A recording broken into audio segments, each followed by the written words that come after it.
So hi everyone, today we would be looking at client server model. In this particular example and video, we would understand who is a client, what is a server, what is exactly the relationship between them as a model. So the first part is let's understand who is a client. So when we talk about client, like particularly this client, so what is this? So a machine or a process that requests data from a service. Simple as that. A machine or a process that requests data or service from a server is known as client. Now, note that a single machine or a piece of software, that can be used both as a client or server at the same time is true. So for instance, a single server or a machine could act as a server for end users and a client for a database. If you don't understand the second point, it's fine. You will understand till the end of the video. Now, what is a server? So a server is a machine or process that provides data for a service for a client, usually by listening for upcoming network calls. Now, just imagine this is a server, and let me take an example. Let's say, okay, cool. I will take an example of a client server relationship as a website right now. So let's say, let's name it Pokemon. So this is Pokemon.com. Okay. So this particular server is Pokemon.com. That is a website. And now client is GC. Now what is GC? Google Chrome. So what is happening? Every time you hit Pokemon.com, you are calling the website IP address from the backend, and they are providing you with some sort of data on Google Chrome. So this is a perfect example of client and server model. Now, if you guys want to actually know that what is this IP address, for now, you can imagine it like something like that.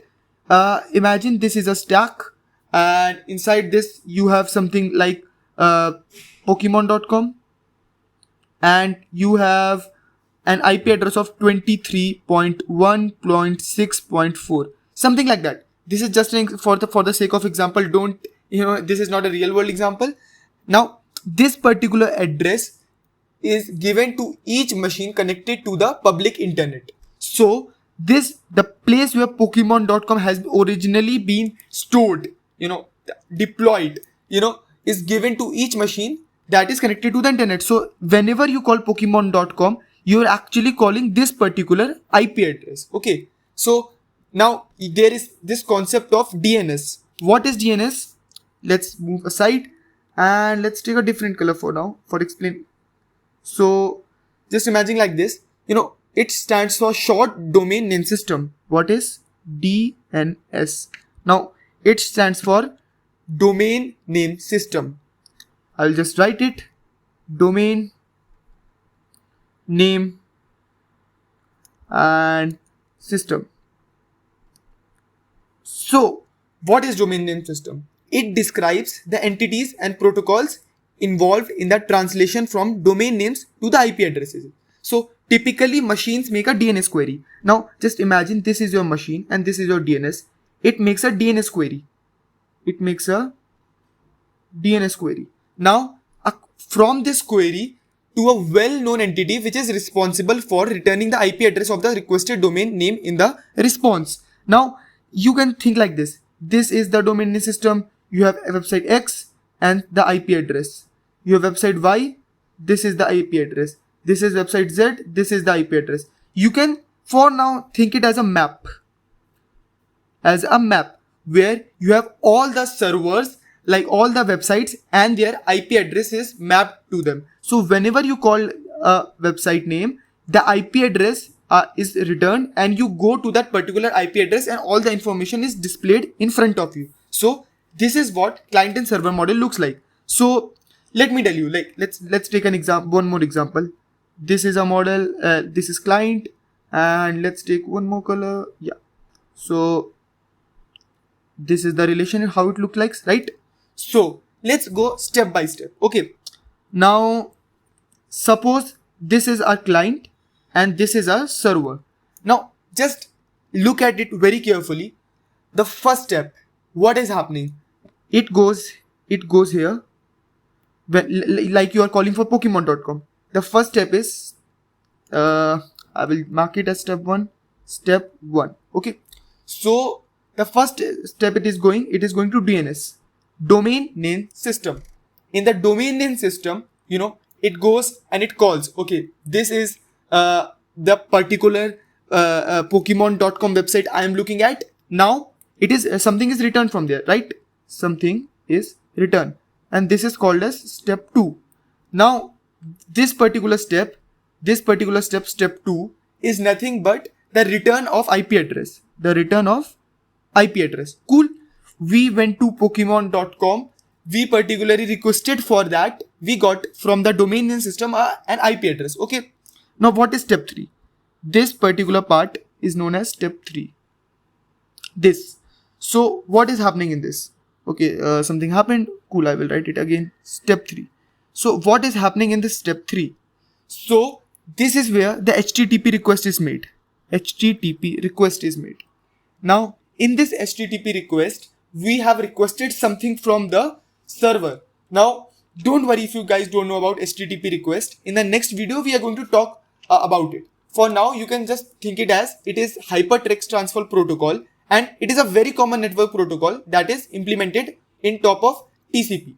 Don't worry if you don't understand it. Right now, just think it as it is a protocol in which you request something from the model through a protocol and you get something in return. This was the step 3. Now, this is step 4. That is, you get the data. These were the 4 steps that were involved in client server model. Let's revise once more. So this is it. Okay. I will take white for now. And let's say it requests and it gives back. So let's go step by step. First step, it goes to DNS. Just let me reverse. DNS. Cool. The first step has been done. It returns IP address. Step 1 done. Step 2 done. Now this is step 3, in which you return for the HTTP. You do HTTP request, and this is step 3, and you return data as result, and this is step 4. These are the 4 steps that are typically required and executed in client server model. So the first thing that I told you in the beginning, that a machine or process that requests data or service from a server, and a machine or process that provides data or service from a client is known as server. So the paradigm by which the modern systems are designed, which consists of clients and requesting data or service from servers, are providing data or service to client. This is the whole architecture of this particular system. This is the client server model. These 4 steps are what exactly the whole client server model consists of. Now, I want you guys to go and read about it in detail so that you guys can get an idea of what is exactly happening here. I hope you guys have found the video informatively relevant, because these are the typical 4 steps that are required and you need to know.